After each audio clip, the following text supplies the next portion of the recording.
can fully agree with capital punishment. I understand there are some people, like the Nuremberg trials. I agree with what happened there, right?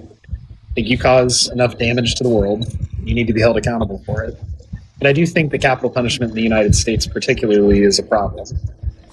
Just That's due to the actually a fact. topic I can speak on.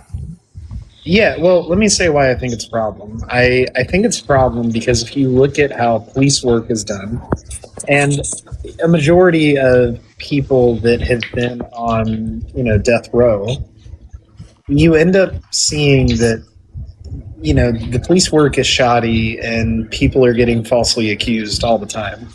Right? There's certain people like Jeffrey Dahmer. I get it. John Wayne Gacy makes sense. But then you think about that guy in Texas that his life was taken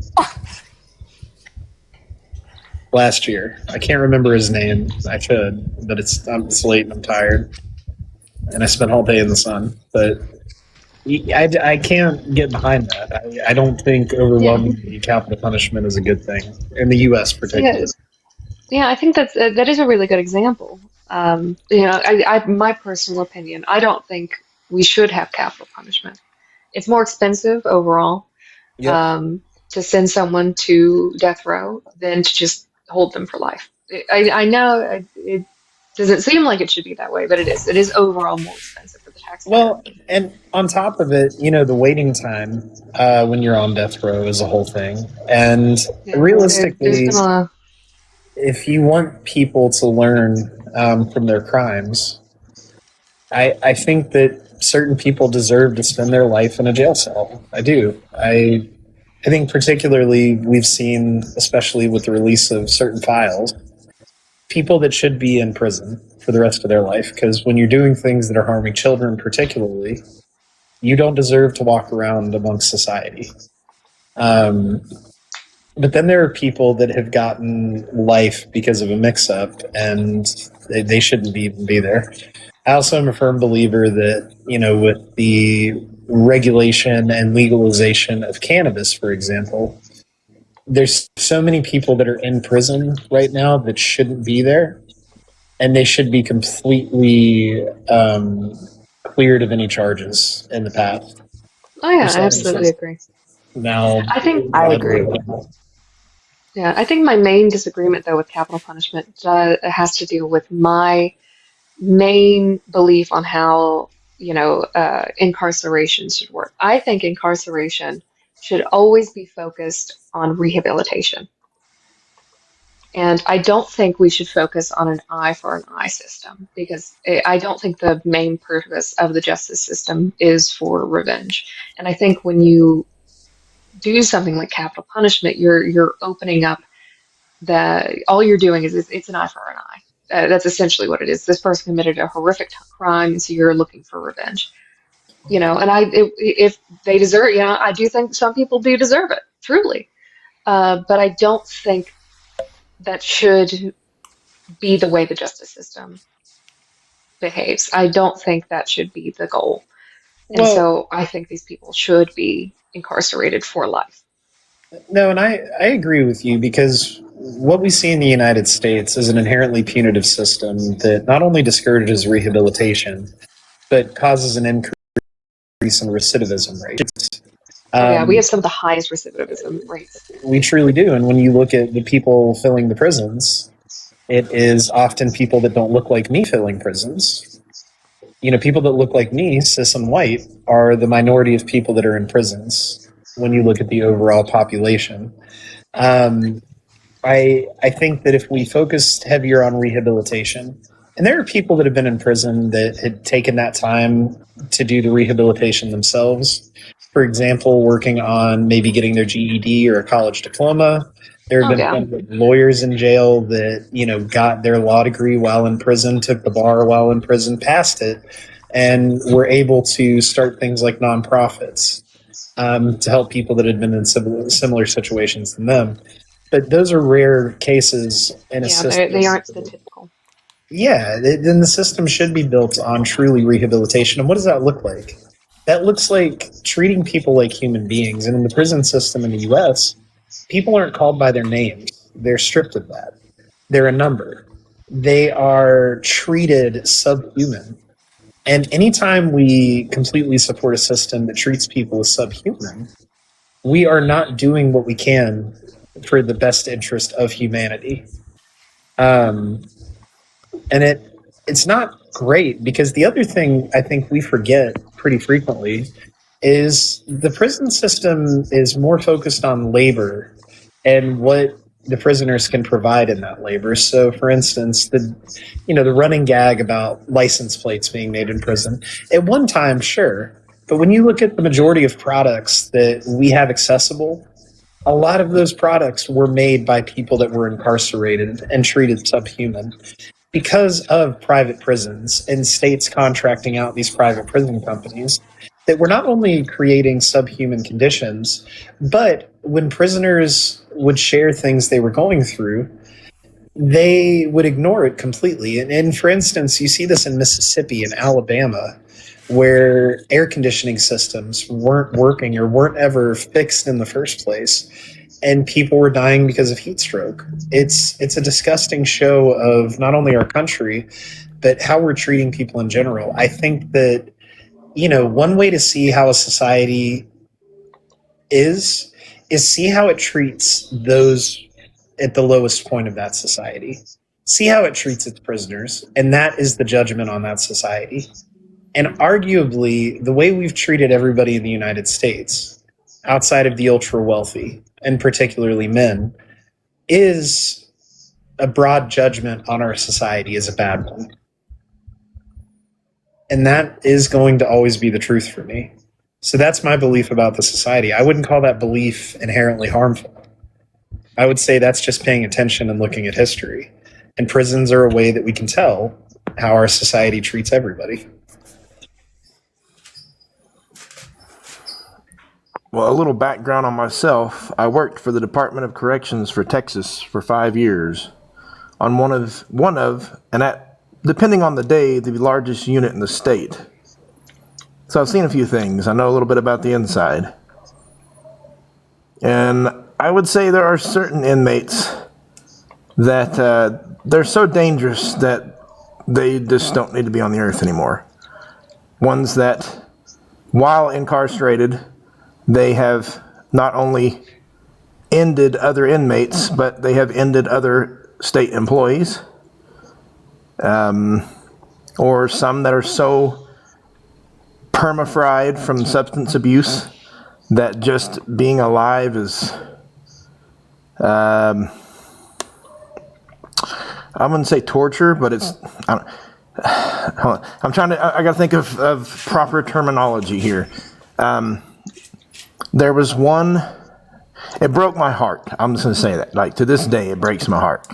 There was a young man out of the 512 area, if y'all know where that's at, and his mother had sold him since he was in the single-digit age for substances.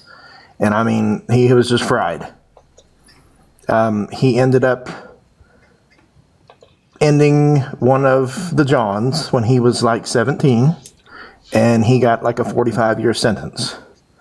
And I mean, he just mentally, he was just not there. And I don't know I don't think there's anything you can do for someone like that. To me, it would have been like a mercy thing. People may disagree, but I mean, like he wouldn't even bathe. Like you would have to physically get him out and go, and nurses would have to bathe him and then put him back in his cell, because mentally his state of mind was just so destroyed. I mean, that is so tragic. I mean, we're talking, this was like 2016. I have not been employed there for 10 years, and to this day, it still breaks my heart. I mean, yeah, I think that's I see where you're coming from there, that perhaps with some instances it would just be more of a mercy for that person. But I still believe that I don't think the state should be able to do that. Even if a person has been repeatedly shown to be violent, I think that they should be, clearly there's something else going on. There's something else mentally wrong with that person, that needs to be addressed. All right. I mean, and and once again, like I stated earlier, my brain works like a spider web. It's constantly just branching out with different options and ideas and possibilities. It makes it.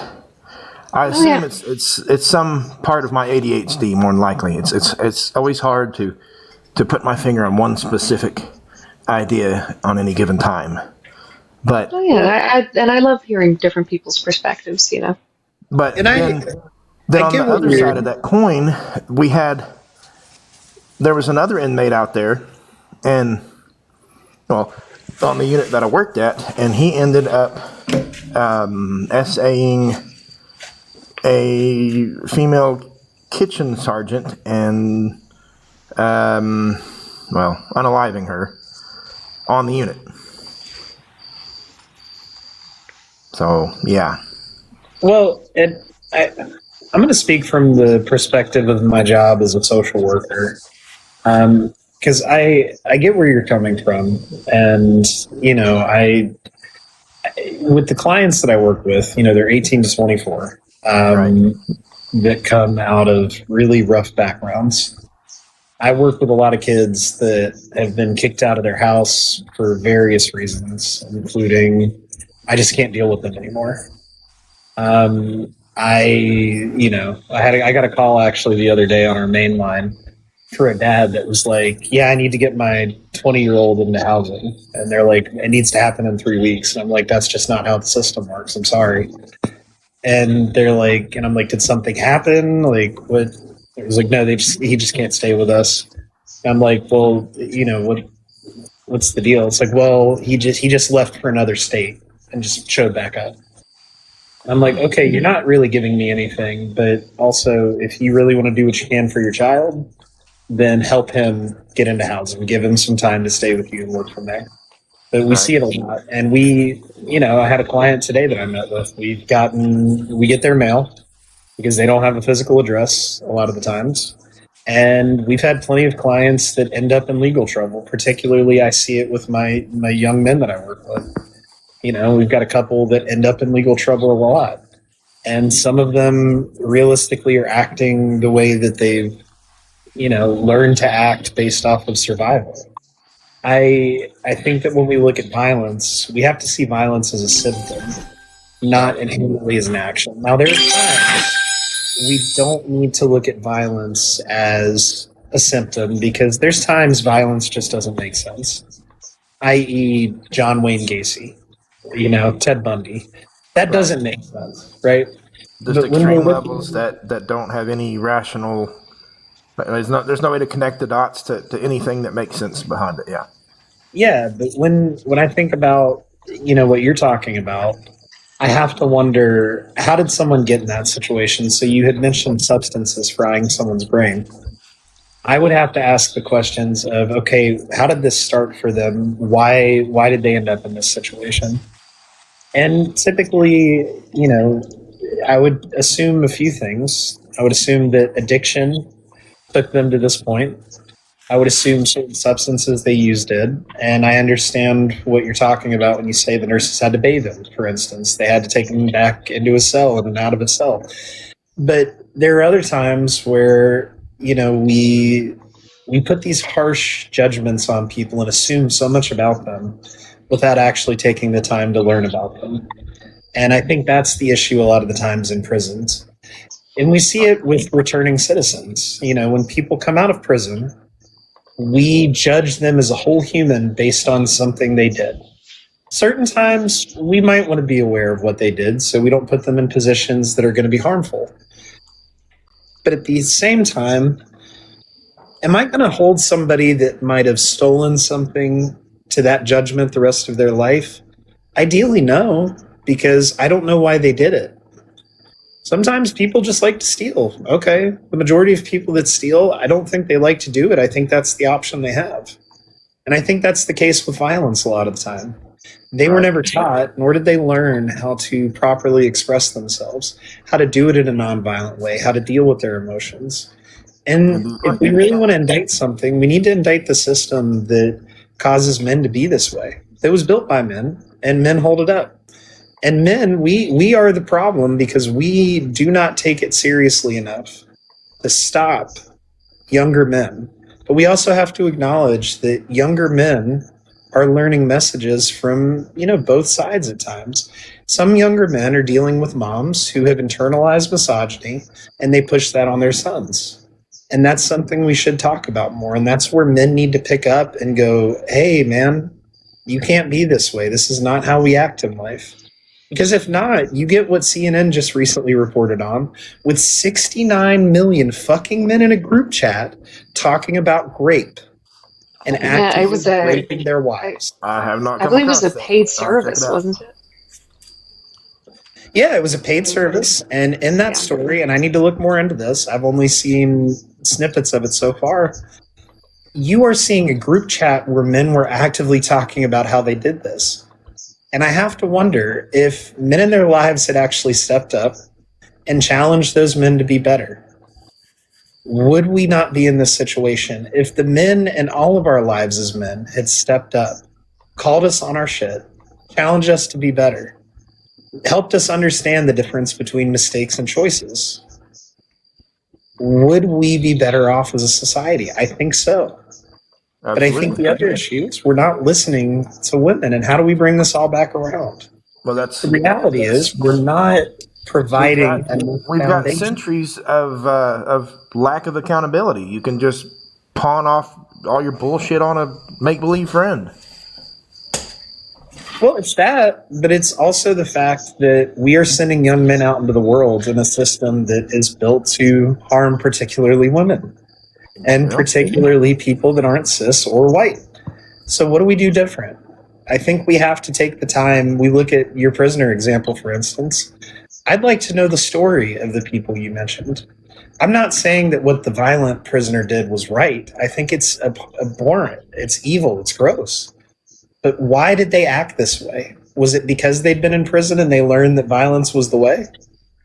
Maybe. Well, and see, for at least 2 decades, we'll go 20 plus years. I have been fascinated with psychology and human behavior. And I like to see, what makes people tick and why they do what they do. So there's 3 types of employees at a place like that. There's what they call the electrician. And that means they go in and wire them up. They're just looking for trouble. See who they can aggravate and irritate that day. It's about the power dynamic. Okay, then you've got the lazy one who just shows up for a paycheck, and then you've got what they refer to as the friendly boss, who's just nice. And I was somewhere in between the other two, but I got all kinds of interesting stories. I treated them like humans. I only ever had one tray thrown at me. I'd hardly ever had to call for a supervisor for anything because I treated them as though they were human beings. We're talking, mean, violent men that had been locked up for decades, and I had their respect because I didn't go down there and treat them like animals. Just a little bit of, treating humans like humans, and it went a very, very, very long way. But that's kind of an overall point in anything we're talking about here. Oh, yeah. One of the issues with every system of inequity and harm is if you look at it at its root, whether it's racism, homophobia, misogyny, white supremacy, capitalism, all of these systems that we critique, what is the baseline for all of them? Dehumanization. Which, I'm going to say the founding in it is tribalism. Because You're not of my tribe. You're not of my kind. I mean, once you, well, not in all cases, but once you go into prison, a lot of times, if you don't pick a gang to go into, then you're really in trouble. Well, yeah, but I think to that point, the tribalism is definitely a part of it. But when I think about how prisons operate, if you look at the design of prisons, public schools are designed in a similar fashion, right? Right. We talk about the school to prison pipeline. Mm-hmm. If we look at prisons, you're told when you get to go outside, when you get to eat, when you get to sleep, when you get to have free time, when you don't. At its base level, that's what a public school is. And what is the expectation? Both will produce laborers. It's why the public school system was founded off of industrialism. When you look at its history, you look at the history of warehouses, you see how public schools were influenced by that history, how they were designed. Prisons are talking about the Rockefellers, how they designed our school system. Well, they did, and the Rockefellers actually living in Georgia, Morehouse School of Medicine, Spelman. Morehouse was founded by the Rockefellers, a historic black institution. Interestingly enough, I would say that tribalism, while it does play a part in it, the system is what encourages and pushes the tribalism. Because in prison, it's a very specific kind of experience. Have I had it? No. But when you talk about prison gangs, right? You're looking at the white men in one gang. You're looking at, the black men in another, and they hate each other. The only difference in prison and outside of prison when it comes to who we hate is the fact that in the outside world, we push down that hate and we mask it. Because what have we seen with the rise of Trumpism? People are more comfortable with putting their hate out there for different groups. Yeah. So how easily they can be manipulated. That too. But I think that, what it comes down to, if we bring it back to, are your beliefs inherently harmful? I think any belief that causes you to treat a human being poorly, any belief that causes you to see another human as the other, any belief that causes you to dehumanize anybody will always be harmful. And that's where I think you can look at it in a black and white lens. Otherwise, most things are not black and white. They're gray areas. I did want to note real quick, talking about, really what's causing, this particular rise in crime, these disenfranchised, young, men and women to end up going into these lines is really a breakdown of community overall. There's no community backing for these people. There's nothing that they can fall back onto. They, once they get kicked out by their parents or their parents treat them badly, there's no other options for them. And of course, work nowadays is getting harder and harder to find, and wages are getting, they're not matching up with the current state of what it costs to live. Yeah, and so you get more and more people that are going to end up being poor. We are less and less incentivizing education. So more and more people are going to end up less educated. Less people are going to end up with college degrees. High school degrees right now are being ending up being devalued because teachers and are just pushing students through. They're not, the school system is not prioritizing learning. They're prioritizing getting people through. And so, unfortunately, we've ended up with a generation that is, ending up and going into the real world where there is no backup. There is no real good jobs, and they're not fully equipped to deal with the circumstances. So you're going to see a rise in petty crime. You're going to see a rise in things like drug use. And violent crime typically follows with those types of things when you go down those paths. Oh, yeah. With public school pretty much becoming nothing but teach them how to pass this test for our funding, it's gotten pretty sad. It is, and it's a huge problem. I have a lot of family that works in the public school system, and I live in a very poor state. And there's no funding for public schools. They spend most of the money into like sports or boosting their own paychecks. None of that money goes to the public schools, and so a lot of the times the students are, they're not getting proper equipment. They're using books that are at least over a decade old now in some places. And they're just being pushed through. They're just being pushed through. These students that are getting into high school now are having trouble reading and writing, like very basics. And so what is that, what's that going to produce when these kids eventually graduate? It's going to lead to more people being desperate. I was always curious why they were not necessarily adamant, but why they were taking cursive writing out of schools a few years ago. I honestly, I believe it's more like a utility thing, like not the utility, but like it's more of like less people are using it, it's less common. But I think it should still be taught because I think it's a valuable lesson to learn. I think being able to, hone your handwriting and being able to take time to make your writing look nice. I think that's a good thing. I think that's a virtue, and you should continue to pursue that. I think that would be a good thing to continue to teach. Right. But without knowing how to do cursive, it makes it real hard to read the Constitution. Well, we have print versions of the Constitution now that are direct, and even if you don't write in cursive, like I can write a little bit of cursive, but I'm not I'm not proficient. I can still read the Constitution, and also the original Constitution. I don't know if you've ever went to see it.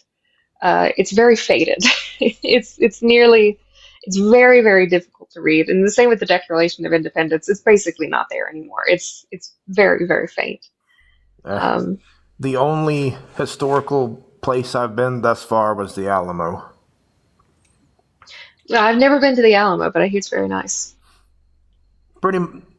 Literally 92% of it is all remade. There's like maybe 8% of it, 6 maybe, that's original. It's like the original chapel. There's like 2 to 3 feet of the original walls that's there. Everything else has been rebuilt. I didn't know cool, that. Though. It's really weird because, if you go and watch some of your Alamo movies in like black and white, and then you go see it, and there's just, big old buildings and roads all around it. It's really weird. It's the same with the pyramids, Yeah. You don't you don't imagine that it's next to this big old city. You just imagine out in the middle of nowhere. But no, there's like a Pizza Hut like 5 miles down the road. It's a bit jarring. It's almost like we don't care about history anymore. Well, there are definitely people that care about history, but I think that ties into the whole lack of education thing. Because if people aren't learning history, if people aren't, learning about these events, they're not going to be interested in them, and they're not going to be interested in preserving it. As education is such a fundamental thing that we are unfortunately we're losing, and we're not caring about it. And it's going to deeply, deeply affect how society is going to continue to shape up, and how it's going to affect the United States in particular. Because but again, it's a Christian nation, eventually Ugh. I get so tired of hearing that. Yeah, the United States has not been first for a very, very long time. Currently, I predict that China is going to be the world leader in pretty much everything imaginable in the next 10 years. Oh yeah. Like if you follow their progress from 1990 until now, 1990 China it was a second world country, and it was nearly third world country in some places. And you look at it now, of course, there are so many issues in China. But I mean, if you look at some cities now, if you look at some provinces in China, they are unrecognizable. They are developed like you wouldn't believe. They have, jobs. They're so much technology is coming out there, and they are one of the most educated countries in the world Oh because yeah. they push education so hard. I mean, to the death to some people, It's but they push the it education so hard. camps. They don't put up with dissonance. That's true too. Like I said, China has a lot of issues, but their general population is very educated because they push education, primary education, and then moving on to college so hard. And the United States just doesn't do that. Right? We still have probably, I don't know, if you had to guess, maybe 20 to 30% of our overall population that probably reads at like a fifth grade level. Yeah, it's super unfortunate. I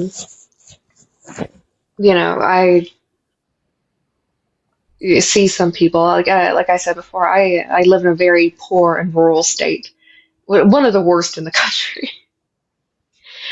And you'll talk to some people, and you'll have conversations with locals around here, because I try to be at least somewhat involved, and you'll bring up like basic topics, and they'll just have no idea what you're talking about. Hmm. I've met people around here that believe we never went on the moon, that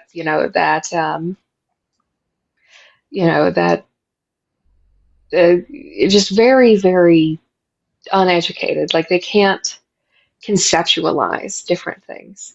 That's It's very frustrating. And it's social media that's making it worse. Those are the four things yeah. I see more than anything. Is we never went to the moon, space is fake, the Earth is flat, and then false claims about evolution and stuff. Yeah, and religion is horrible for this. Right. It is They just horrible. keep fueling it. Well, I didn't read it in this book, so it can't be true. Yeah, I'm sitting there thinking, essentially. well, I didn't read anything about skyscrapers or combustion engines or jet travel or anything in that book, but yet we have it. Yeah, it's like if they don't understand it, they can't imagine that it would ever occur, or that it could ever be true. Like, oh well, I don't understand this, so it didn't happen. Or I didn't see it with my own eyes, so it couldn't be true. Mm-hmm. And it's frustrating. Right. Well, and to see. The thing that drives me nuts about that is they'll say the same thing. Like they'll basically be in that state of mind with those topics, but then they act as though it's a bad thing when we say, well, I don't see your God, so I don't believe in it. Well, yeah, you flip it around, and it's like, whoa, you can't do that. Right, which I want to say that would fall under like the Tu Quoque, but I'm not 100% sure. Philosophy is not my strong point. Now, if you want to talk about engines and cars, let's go.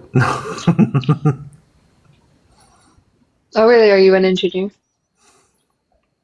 I turn wrenches. Oh, you're a mechanic. Indeed. Oh, very nice.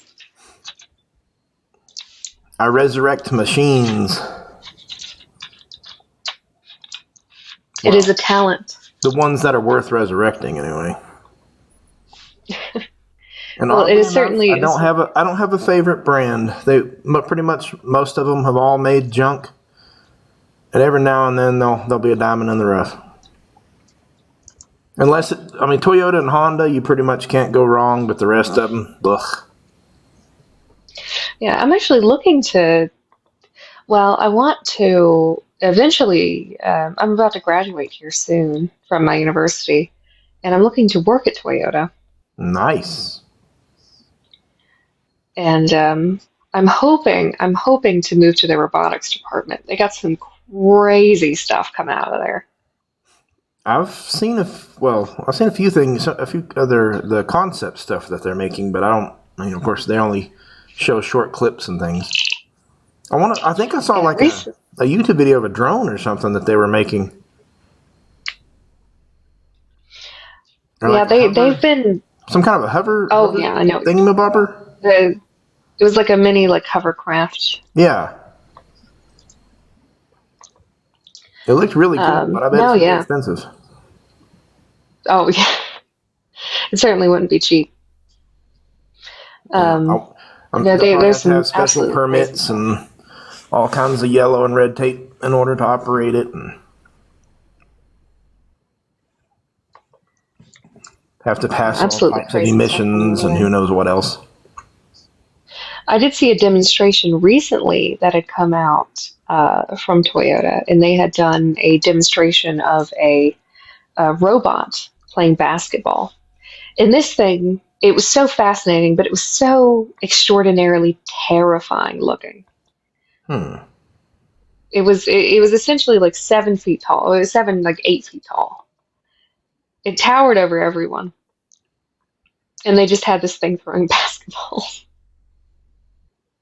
Intriguing. There was. Do you know if they have finished all their testing on their hydrogen engines yet? I believe they're still working on those. I haven't seen any like major updates. As far as I know, I think Hyundai is the only one who has a hydrogen engine in production right now. I think Yeah, maybe Honda, I Honda maybe. I'd have to look again. That's no, the I'm way. not. I'm I'm not. hoping in another maybe 50 to 60 years, that's where the majority of vehicles go. Oh no, it would be absolutely amazing to have majority, like a more sustainable uh, fuel source. And hydrogen is a very good pick. Hydrogen is incredibly safe. It burns super efficiently, Hmm. super super efficiently. The emissions that come from hydrogen are essentially zero. Um, and it's it would be absolutely amazing. The only risk that really comes with hydrogen is would be an explosion. Yeah, I was about to say, But if it gets a little unstable, then you're going to see yeah, me but standing there with my scythe. but that would be particularly devastating. Hydrogen explosions are hot. Like I said, hydrogen burns very efficiently and very cleanly. So if it all combusts at once, all of that energy is going to be immediately released. And so you're much less likely to survive a hydrogen explosion in a car than a gas tank. You know, that would be the only real concern. But modern day hydrogen tanks that you would be putting in a car are very robust. I It's not wouldn't. like a Ford Pinto, you know. All right. It's As not like far you hit as the back of it. comparison, I wouldn't see it being much worse than these lithium batteries that are burning for 3 days. No. Yeah, it's not like you're gonna hit the back of it and it's gonna explode. All these self-driving cars really have me worried too. And I don't understand it. Like driving is just, well, for most people, that's like part of the fun is driving. Like you want to get you struggle and you hit 15, 16, and you get your permit and you struggle to pass the test and all that stuff. You can drive, and then you just want the car to drive you around. I don't get that. I mean, I see it. I definitely see the utility in it. I mean, I guess everybody wants a chauffeur. I mean, I definitely wouldn't mind, Maybe every now being and then. driven around. I would preferably like a vehicle where there's a self-driving mode and then there's a manual driving mode. Like the Batmobile. Yeah, kind of like the Batmobile. Like I can pop in when I want to, maybe I want to drive for a little bit, or maybe, I just want to kind of relax and not focus too much, and I just want it to drive me. I saw, I think it happened, it's 2023. There's a woman who's suing, I think it's Tesla, Her car, she had it in self-drive mode and it went off a bridge. Did you see that? I've heard of that case, yeah.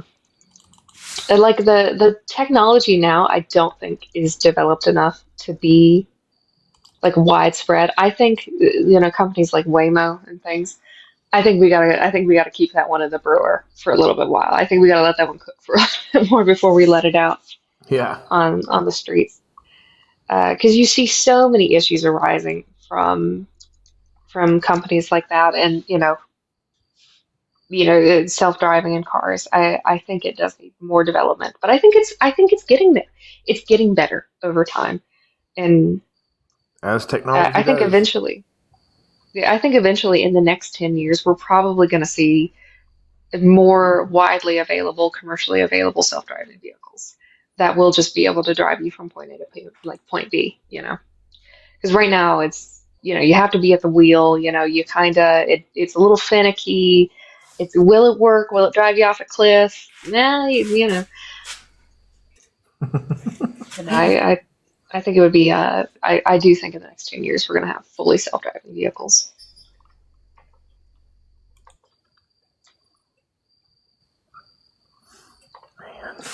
Oh, there was,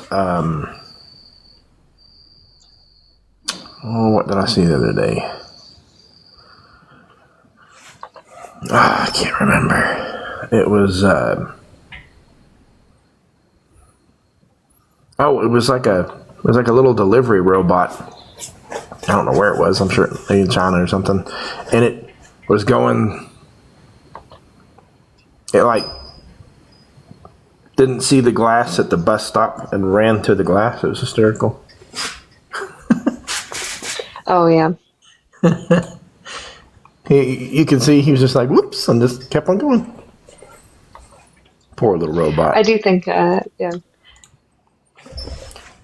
those things it's quite funny to see, but it is a little bit alarming. So if AI takes over, what are you expecting? Skynet or the Matrix? Ooh, you know what? I'm hoping, you know what? I'm gonna hope for the Matrix. I'm gonna hope for the Matrix. I feel like that would just be better for me overall. I feel like I would be happier if it were the Matrix. Yeah. Um, but knowing my luck, it's probably gonna end up being Skynet. Yeah, that's what I was thinking too. Just wipes us all Worst out. case scenario. Worst case scenario, we'll get like a Harley Ellison. We'll get like a no, I have no mouth, but I must scream situation. That's better than the centipede or the human centipede. Yeah, that's certainly true. Well, no, I would say Am is worse. I would say Am is worse. So, have you ever read that story? I have not. I've Oh, heard of you it. you absolutely must. It is a required reading. It is absolutely amazing. Are you familiar with Harlan Ellison and his work?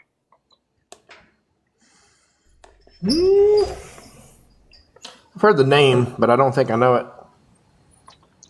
But I will Well, take a you note know, so I recall. yeah, well, big famous author. He was always like uh, gosh, how would you describe him? He's just a very funny guy. He takes himself very seriously. Um, but like not at the same time. It's just I'd recommend if you ever get the opportunity to read that story and look up some interviews from him. It's very entertaining. Oh, you want to see something funny? I'm even Yeah, on sure. my phone. The badass skeleton. I'm everywhere. You cannot escape me. I've had a little, I don't know, we call it an infatuation with the Grim Reaper since I was probably about, I don't know, 15 maybe. Oh, really? What fascinates you? Um, Too many brushes with death. Really? Oh, yeah. When I was about 2, I had bronchitis and pneumonia and flatlined in the hospital for a little bit. Just a few seconds, and they brought me back. And then, let's see, I was closed up in a couch one time because people thought it was funny. You know, older kids thought it was funny. Yeah. Almost suffocated. Yeah, that'll get you. Yeah, you know, just a bunch of stuff like that. But I'm still kicking. I've had a few brushes myself. I had mentioned this earlier. I don't know if you caught it, but I had a spinal fusion surgery. Ew. So they fused the majority of my spine. And during that, there were some complications, and they ended up needing to give me, I think, 12 blood transfusions.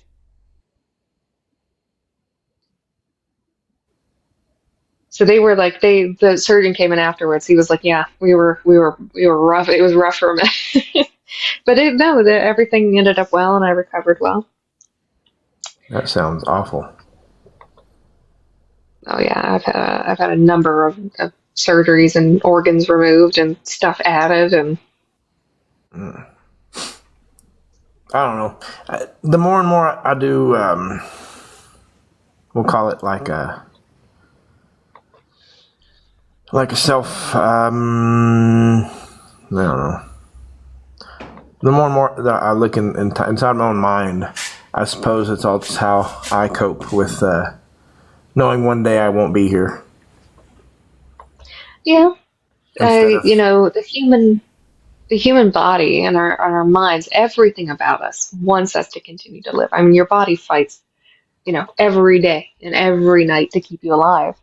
And so the idea that, you know, one day you won't be here anymore is distressing because, you know, the body wants to continue to live. Mm-hmm.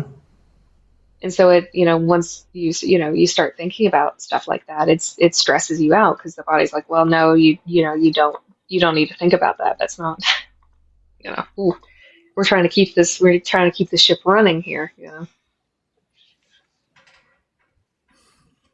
I wonder if I should try a little restart. See if I can't get one person up to yell at for a little bit. Yeah, I noticed the panel was quite empty. It looks like everyone else had left. Oh yeah, they wanted people to yell at too. It's fun that way. Yeah, I mean, I don't mind just, you know, chit-chatting. I like talking to different people and hearing different perspectives.